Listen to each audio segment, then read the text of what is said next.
On the morning of March 30th, 1975, Hamilton, Ohio, looked like any other peaceful Midwestern town waking up to Easter Sunday. Children getting dressed for church, families preparing meals, neighbors wishing one another Happy Easter. But inside the modest brick home on Minor Avenue, a quiet storm was gathering, one that no one, not even people who lived there, knew would erupt into the deadliest familicide in Ohio's history. It began with a question that would haunt investigators for decades. How does a family gathering meant for love, laughter, and renewal transform into an unforgettable tragedy? To understand the magnitude of what was about to unfold, you must first know the people at the heart of this story, the Ruppert family. They were ordinary in the most comforting way, the kind of family that neighbors waved to, the kind that filled their home every holiday with chatter, children's footsteps, and a familiar warmth of togetherness.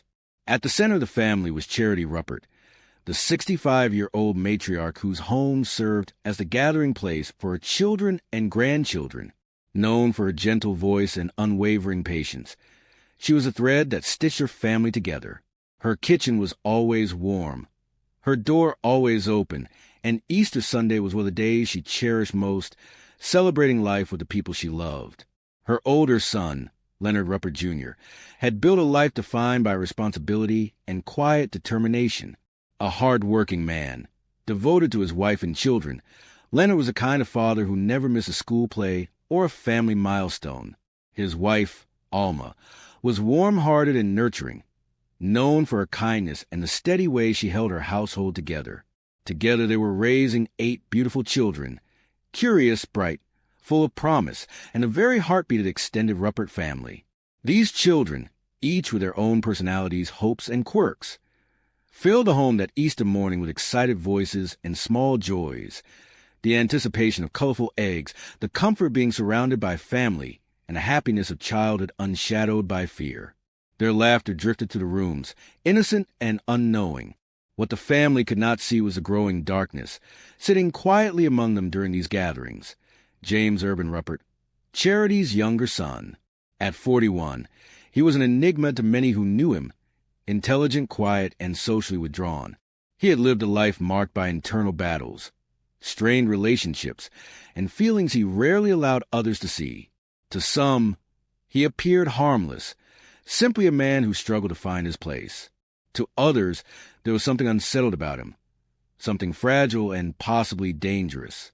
Over the years, tension had grown between James and the rest of his family, particularly with his older brother Leonard. Words had been exchanged, resentments left to fester, and financial struggles only deepened the rift. But even with these conflicts simmering beneath the surface, no one, not even James himself, seemed to anticipate the storm that was slowly building inside him.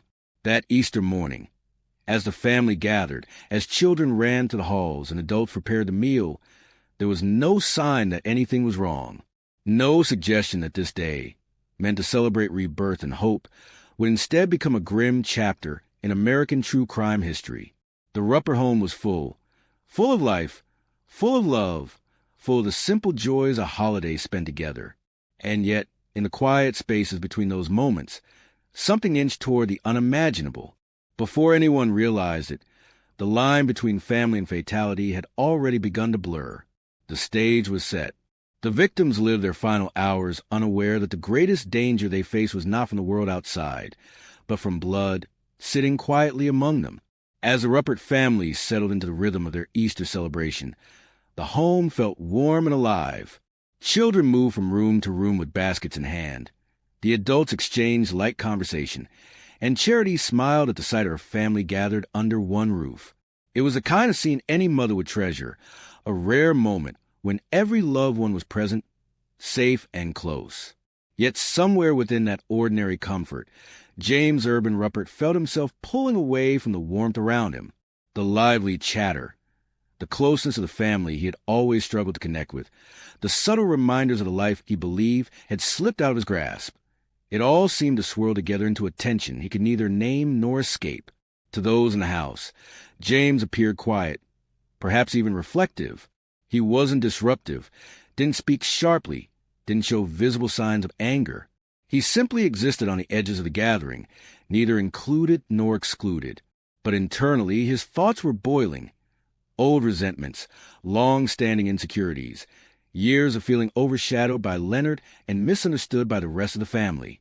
These emotions, once merely a simmer, had begun to churn with startling intensity.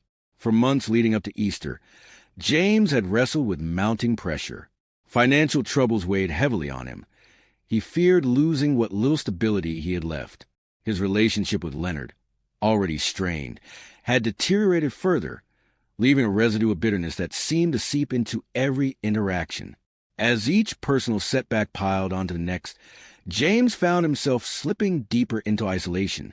Neighbors and acquaintances who knew him described him as intelligent but troubled, a man who sometimes drank too much, who struggled to form lasting relationships, who often carried the demeanor of someone quietly fighting battles few could see. Yet none would have believed he was capable of real harm, not to himself, and certainly not to his family. But beneath that unassuming surface, James's fragile internal world had begun to fracture. As the morning gave way to afternoon, the house remained joyful, filled with laughter and movement. Nobody sensed a shift happening in James's mind. The way he retreated into silence, the way his thoughts tightened around dark impulses that even he might have struggled to fully understand. While the rest of the family continued with their Easter plans, James made his way upstairs. It was a simple action, one no one questioned. He had often withdrawn from large gatherings, needing space to think or simply breathe. But on this day, the thoughts swirling inside him took a direction far more dangerous than anyone could have imagined. In the quiet of his room, away from the life happening below, James confronted the weight of everything he felt he had lost, everything he believed had been taken from him, and everything he could no longer suppress. The small resentments of past years, the humiliation he believed he had endured, the financial struggles, each one pressed on him with suffocating force. And in that solitude, the fragile barrier between thought and action shattered. He made a choice that would change the course of his family's existence in a matter of minutes. Downstairs, the family remained blissfully unaware, laughing, preparing food, tending to the children, living the final moment of their lives with the innocence of people who believed they were safe within the embrace of home. Upstairs, a quiet man stood enveloped in a darkness no one had seen coming. Moments later, the peace of Easter Sunday would be replaced by one of the most shocking tragedies in Ohio's history. The house on Minor Avenue was still filled with the soft hum of family life when James Urban Ruppert stepped out of the upstairs bedroom. His movements were quiet, deliberate, and in that unsettling calm, nothing hinted at the devastation he was about to unleash. James descended the staircase shortly after 4 p.m., armed with several firearms he had brought into the home, a .357 Magnum revolver, 2.22 caliber handguns, and a .30 caliber carbine rifle. It was a small arsenal, the kind no one in the family had reason to fear, because none of them believed James capable of violence. He entered the living room where many of the family members had gathered after the meal. There was no argument, no warning, no raised voice or sudden commotion to break the peaceful atmosphere. Without a single word, James lifted his gun and began firing. The first bullet struck his brother Leonard. The sudden blast shattered the room's tranquility, sending shock rippling through the family before they could even process what was happening. Leonard fell where he stood, the force of the gunfire ending his life instantly. Alma, his wife, attempted to react, perhaps to reach the children or to run, but she too was struck down almost immediately. Panic surged through the house, but the family had little chance to escape. Charity, the mother who had spent her life holding her children together, was among the next victims. She was killed quickly, never knowing why the son she loved turned on her with such lethal intent. James moved methodically from room to room, firing with cold precision. The children, innocent, terrified, trapped, had no way to comprehend what was happening. The massacre unfolded rapidly, and in those horrifying minutes, every living family member in the house was shot. The youngest victims, just 4 and 5 years old, had no chance to flee or hide from the violence that swept through their grandmother's home. By the end, 11 family members lay dead. Reports described the scene as chilling beyond measure. Investigators later found that many of the victims had been shot multiple times, and that James had paused between shots, taking aim with an unsettling steadiness. Furniture was struck, walls marked, and the rooms that had moments earlier held laughter were now silent, except for the ringing echo of gunfire settling into stillness. When the last shot was fired, James did not run. He did not harm himself. He did not attempt to hide the horror. Instead, he sat quietly in the house for hours, surrounded by the bodies of the people he had just killed. At around 9:30 that evening, he calmly picked up the phone and called the police, stating with eerie simplicity, "There's been a shooting." When officers arrived, they were confronted with a scene unlike anything they had ever witnessed. The home was filled with death. The bodies of children and adults, 3 generations of a single family, lay scattered in multiple rooms. The sight left seasoned investigators shaken, some unable to speak, as they tried to process the unimaginable tragedy before them. Everything about the scene told the same story. The killings were intentional, systematic, and devastatingly swift. James was found waiting near the front door. He did not resist. He did not protest. He simply surrendered, fully aware of what he had done. The horror of that Easter Sunday would haunt Hamilton, Ohio, for decades, and the question everyone asked, why, had only begun to surface. When the news broke across Hamilton, Ohio, the community struggled to process the magnitude of the crime. 11 members of the same family, 3 generations, gone in minutes. Parents held their children closer. Neighbors gathered in stunned silence. And even seasoned detectives privately admitted that they had never encountered anything so devastating. Yet amid the shock and grief, a single question echoed through every home, newsroom, and police station. Why did James Ruppert do it? The investigation began immediately, but the answers were anything but simple. Detectives sifted through the home, through James's belongings, and through the fragments of his troubled history in an effort to piece together a motive. What emerged was a portrait of a man who had spent years spiraling into resentment, paranoia, and emotional instability. James's relationship with his family, especially with his older brother Leonard, had long been strained. Leonard had built a stable life, a successful career, and a large, loving family, while James struggled with unemployment, financial instability, and a deep sense of inadequacy. He often felt overshadowed, belittled, or ignored. Investigators learned that he believed Leonard looked down on him, and that these feelings had simmered inside James for years, slowly transforming into resentment. Money played a role as well.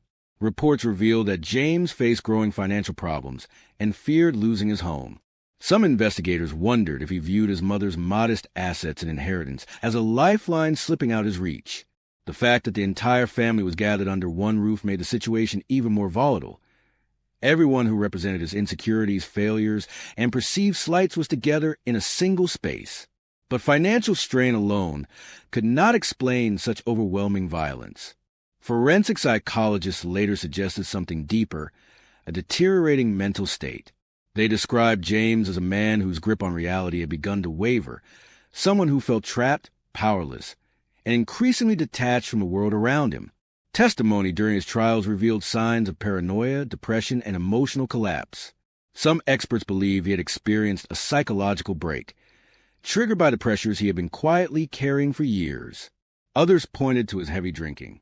James was known to drink excessively, and alcohol often intensified his inner turmoil.